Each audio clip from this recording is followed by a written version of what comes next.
या फ्लॅटमध्ये आम्हाला 1.5 महिना पण नाही झाला आणि अक्षरशः फ्लॅट खाली करत आहो का ते पण सांगते. त्याआधी एकच सांगायचं आहे की स्वराज आता खूप छान झालेला आहे आणि स्वराजचं हॉस्पिटलचं बिल 30,000 आलेलं आहे. या महिन्यात त्याला 60,000 खर्च लागलेला आहे आणि तो आता घरी आलेला आहे.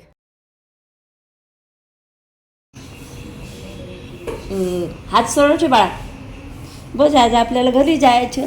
आज आपल्याला डॉक्टर अंकलने सुट्टी दिली. आज आम्ही घरी जाणार आहे ना बेटा. घरी चालायचं ना. तसं नाही करू, बस तेवढीच सलाईन घ्यायची आणि घरी जायचं आपल्याला पटापट.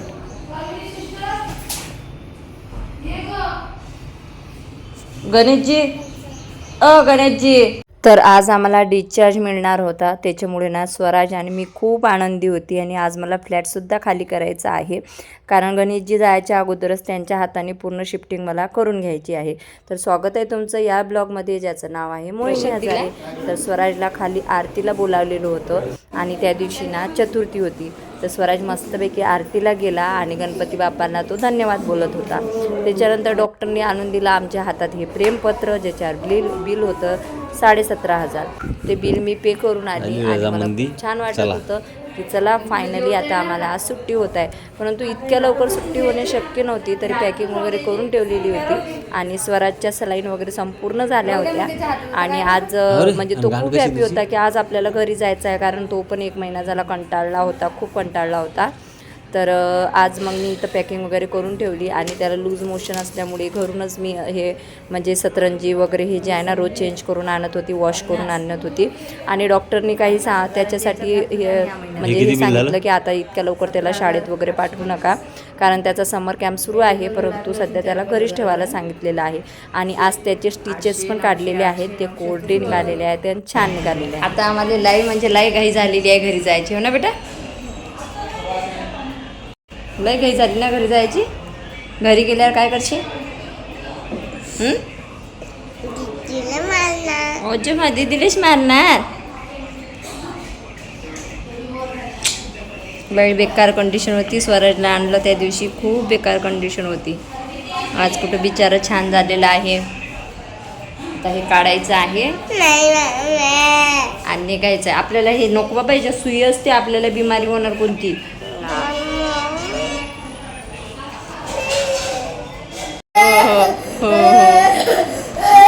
बस बस काढलं. चला चला घरी जायचं चला.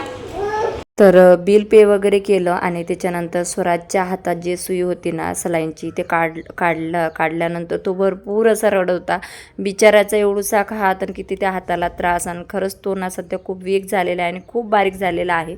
आणि त्याच्या काळजीने ना मी पण खूप बारीक झालेली आहे. अक्षरशः कोणी भेटायला आलं की तेच बोलत होते की पेशंट तर तूच दिसत आहे.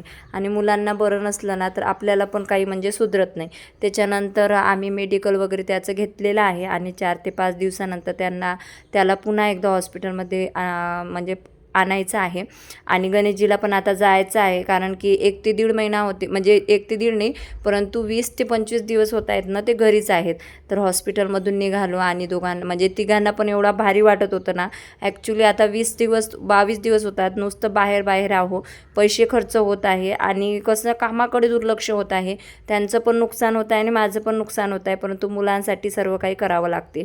त्याच्यानंतर मुलांसाठी चॉकलेट्स घेतले आणि घरी आलो. आणि घरी आल्या पहिले फ्रेश झालो, चहा घेतला, त्याच्यानंतर खिचडीच केली, जेवण वगैरे केलं. आणि इथं आमचं सुरू होतं की शिफ्टिंगचं कसं करायचं. गणेशजी तसे तर आजच जाणार होते, परंतु मी त्यांना म्हटलं की मला फक्त थोडंसं सामान वगैरे शिफ्ट करून द्या, लागीन तर भांडे वगैरे मीच घासणार, परंतु तेवढी मदत तुम्ही मला करा. तर ते बोलले ठीक आहे. सगळ्यात अगोदर बोलले चहा वगैरे घेऊया. त्याच्यानंतर आम्ही आंघोळी वगैरे केल्या, कारण हॉस्पिटलमध्ये होतं. आणि नंतर आम्ही शिफ्टिंग चालू केली. जशी आम्ही शिफ्टिंग चालू केली तशी गणेशजीनं सगळ्यात अगोदर हा काच फोडून टाकलेला आहे.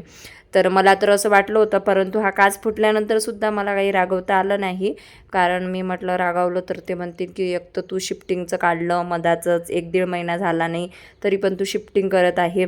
आता तुम्हाला हा प्रश्न पडला असणार की मी शिफ्टिंग का करत आहे आणि कुठे करत आहे. तर मी काही जास्त दूर जात नाही आहे. हा फ्लॅट सोडून जवळच आहे, परंतु मला 2 गॅलरीवाला फ्लॅट पाहिजे होता. आणि आता जो मी फ्लॅट केलेला आहे तो या फ्लॅटपेक्षा मोठाही आहे, 2 गॅलरी आहे. विशेष म्हणजे फक्त 500 रुपयाचा फरक आहे. तर आपल्या आनंदासाठी, आपल्या व्हिडिओसाठी आपण तेवढा तर खर्च करू शकतो, कारण आपलं जे काही आहे कोलॅबरेशन हे ते आपल्या म्हणजे मला ना म्हणजे बॅकग्राऊंड छान छान पाहिजे, त्याच्यामुळे मी फ्लॅट चेंज करत राहते. तर फायनली हा काच तर गणेशजीने फोडून टाकलेला होता. मग त्यांनी उचलून ठेवला, आम्ही गॅलरीत तो उचलून ठेवला आणि लगेच शिफ्टिंग करायला सुरुवात केली. तर सगळ्यात अगोदर गणेशजीने ना हे कपाट वगैरे नेऊन ठेवले आणि आता हा ड्रेसिंग टेबल पण घेऊन जात होते. तर मग मी त्यांना सांगितलं, एक तर काच फोडून टाकलेला आहे, तुमच्या हातापाया पडते, परंतु हा काच फोडू नका. एक तर त्याच्या या महिन्यात भरपूर असा खर्च झाला, म्हणजे 50,000 ते 60,000 स्वराजला लागले. त्याच्यानंतर शिफ्टिंग करायला पण आता 4-5 हजार लागणारच आहे. तर सगळ्यात अगोदर कपाटं वगैरे काढून टाकले आम्ही आणि त्याच्यानंतर हा सोफा वगैरे आम्ही काढण्याचा प्रयत्न करत होतो, परंतु हा सोफा काही निघत नव्हता, कारण हा खूप असा भारी होता आणि हा म्हणजे आपल्याने सरकवल्या जात नाही, उभा पण होत नाही, काहीच होत नाही.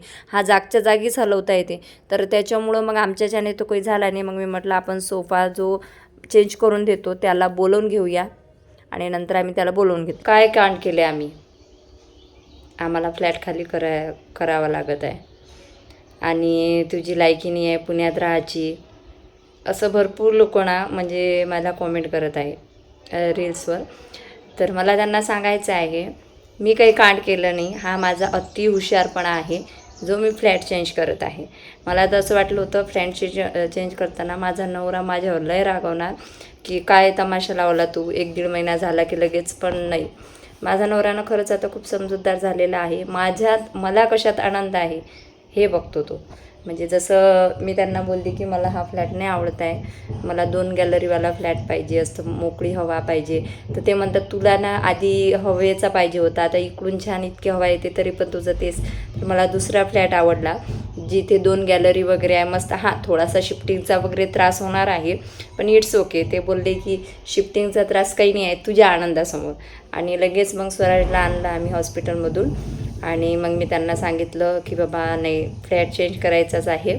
तर माझा नवरा पण लगेच तयार झाला आणि आम्ही जेवण वगैरे केलं आणि लगेच फ्लॅट चेंज करायला आम्ही सुरुवात करत आहोत. अजून एक सांगायचं आहे की आता ना मी म्हणजे स्वतःला एवढं सावरून घेतलेलं आहे की मला कळलेलं आहे हे की खरंच आपल्या वाईट परिस्थितीमध्ये कोणीच आपली साथ देत नाही. म्हणजे कोणी पण ना जसं आपण त्यांना पैसे देतो तोपर्यंतच आपल्यासोबत ते गोड बोलतात, किंवा मग त्यांना माहिती असते की आपल्यापासून त्यांचं पैशांचं काम होणार आहे म्हणूनसुद्धा ते आपल्याला गोड बोलतात. आणि आहे माझ्या आयुष्यात अशी एक व्यक्ती की ज्यांनी माझ्या अशा परिस्थितीत, मी त्यांचे तर पैसे मागितले नव्हते परंतु माझेच पैसे त्यांनी दिले नाही. मला काही नाव वगैरे घेऊन काही संबंध खराब करायचे नाही आहेत, फक्त एवढंच सांगायचं आहे की इट्स ओके. नाही दिले ना, पण मी आता पुन्हा त्यांच्या दारात जाणार नाही आणि त्यांना कॉल पण करणार नाही. बस एवढंच सांगायचं आहे. आणि हॉस्पिटलचं बिल आलेलं आहे संपूर्ण 30,000. म्हणजे त्या दिवशी ज्या दिवशी आम्ही स्वराजला ॲडमिट केलो त्या दिवशी पैसे भरले होते 6,000 आणि त्या दिवशी बिल आलं 17,850 काहीतरी. आणि मेडिसिन वगैरे लागलं 10,000चं. तर ऑपरेशनला लागले होते 20,000. म्हणजे आता स्वराजला टोटली या महिन्यात 60,000 लागलेले आहेत. एवढा झाला, परंतु जाऊ द्या, 60,000चं काही नाही. आणि 60,000 गेले त्याचं मला काही हे नाही वाटत गेले म्हणून, परंतु माझं लेकरू सुखरूप आहे, छान आहे, रिपोर्ट छान आले, त्याच्यामुळं खूप आनंद आहे. आणि खरंच मला जेव्हा लोक म्हणत आहेत पल्स हॉस्पिटल चांगलं नाही, परंतु मला तिथं खूप छान ट्रीटमेंट दिल्या गेली. नर्स स्टॉफ पण छान आहे आणि खंडगावडे जे सर आहेत त्यांच्याकडे स्वराजची ट्रीटमेंट चालू आहे. तर त्या सरांनी सुद्धा खूप मला छान ट्रीट केलं, म्हणजे सपोर्ट केला. स्वराजला खूप छान पद्धतीने हँडल केलं. घाबरू नका म्हणे, स्वराजला म्हणे अंडी वगैरे खाऊ घाला. मी खात नसते, परंतु स्वराजला आता अंडी वगैरे मी देणार आहे, कारण मुलांसाठीच आपण सर्व काही करत आहोत. तर चला, अशा पद्धतीचा होता हाच ब्लॉग. भेटूया आपण नवीन व्हिडिओत, नवीन घरात, नवीन फ्लॅटमध्ये. चलो बाय बाय. श्री स्वामी समर्थ.